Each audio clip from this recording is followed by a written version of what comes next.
Catalytic converter extraction sounds like one of those heist movie jobs, only instead of a bank vault, you're eyeing a chunk of exhaust pipe under a car. It's essentially a big metal filter for emissions, and their prices are ridiculous. A single unit can fetch hundreds. Maybe you've been burned before.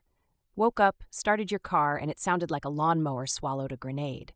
That's usually how people learn what a catalytic converter even is, and suddenly you're $2,000 deep in repairs versus a $150 deductible. The main reason these are targeted? Precious metals. Platinum, palladium, rhodium. Last I checked, an ounce of rhodium was peaking at over $10,000. And just for perspective, most catalytic converters contain traces of all three. It's criminal science meets geology class. If you're curious about the extraction process, the steps are almost insultingly simple, which is part of the problem. Jack up the car safely using jack stands. Not just the jack, unless you want an entire Honda Civic for a pillow. Safety goggles and gloves are non-negotiable. That's not just me being a softie from Portland. Spark showers and metal shavings are not fun in the eye, and catalytic converters can be hotter than a forgotten kettle even after short drives. Pro tip, wait at least an hour post-use. Next step is pretty basic. Locate the converter.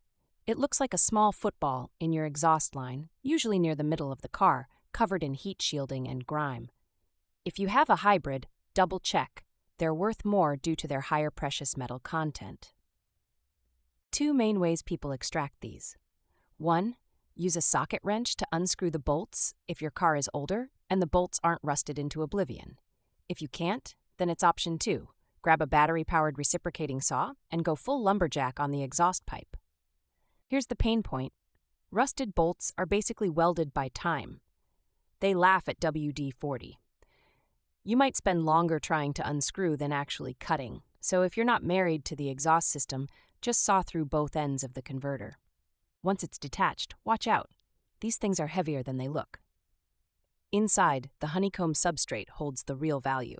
Don't smash it just yet. Scrapyards typically want an intact unit, and trying to extract the precious metals yourself is like playing chemical Russian roulette. If your plan is legit, like replacing your own, remember that removing a catalytic converter and driving without one is illegal in every state, including Oregon. The EPA is not shy about throwing down fines, so have a direct replacement ready to install. Pro tip for DIY mechanics: spray all bolts a day ahead with penetrating oil. Breaker bars are your friend if hand strength isn't on your side.